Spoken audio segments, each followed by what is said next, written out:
नमस्कार. भगवद्गीता भावार्थ या मालिकेमध्ये आपले स्वागत आहे.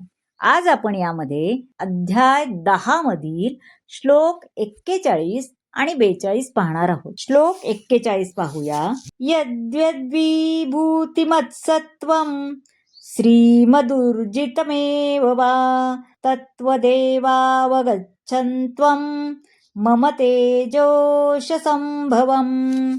यत यत म्हणजे जे जे, श्रीमत म्हणजे सुंदर, ऊर्जितम म्हणजे तेजस्वी, अवगच्छ म्हणजे जाण. आता सर्व ऐश्वर्यवान, सुंदर आणि तेजस्वी अभिव्यक्ती माझ्या तेजाच्या केवळ स्फुल्लिंगातून उत्पन्न झाल्या आहेत, हे तू अर्जुना जाण.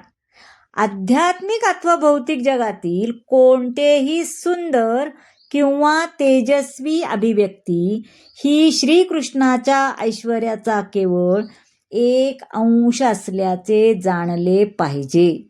कोणतीही असामान्य ऐश्वर्यमय वस्तू श्रीकृष्णाच्या ऐश्वर्याचेच रूप आहे असे समजले पाहिजे.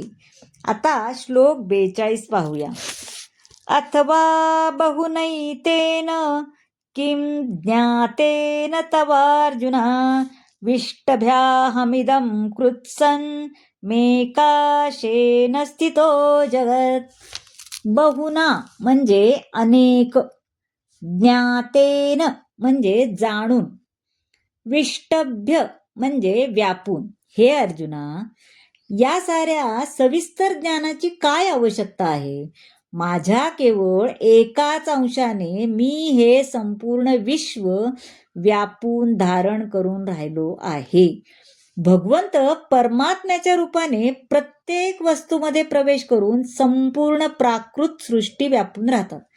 भगवंत या ठिकाणी अर्जुनाला सांगतात की निरनिराळ्या वस्तू आपल्या निरनिराळ्या ऐश्वर्याने आणि वैभवाने कशा अस्तित्वात आहेत हे जाणण्यात काहीही अर्थ नाही. सर्वश्रेष्ठ जीव ब्रह्मदेवापासून ते लहान मुंगीपर्यंत सर्व काही भगवंतांनी प्रत्येक वस्तूमध्ये प्रवेश करून त्यांना धारण केल्यामुळे अस्तित्वात आहेत. भगवंत हे प्रत्येक सृष्ट वस्तूंचे उगम आहे आणि त्यांच्याहून श्रेष्ठ कोणीही नाही. हे ते असमोर्ध्व आहेत.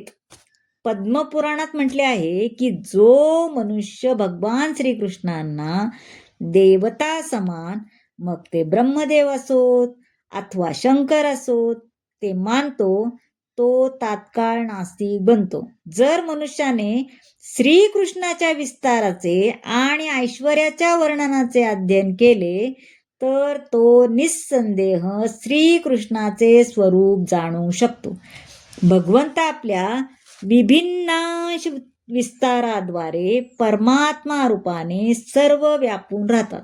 कारण शुद्ध भक्त भक्तिभावाने पूर्णपणे आपले मन कृष्ण भावनेमध्ये एकाग्र करतात.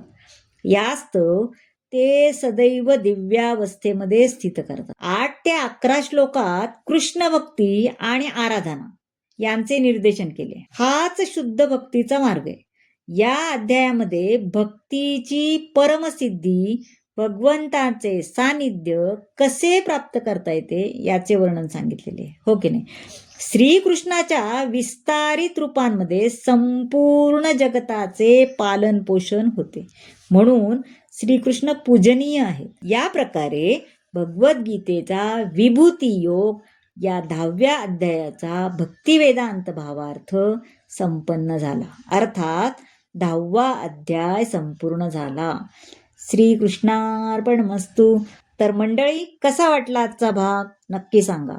आवडला असेल तर लाईक करा, शेअर करा, सबस्क्राईब करा आणि कमेंट जरूर करा. धन्यवाद.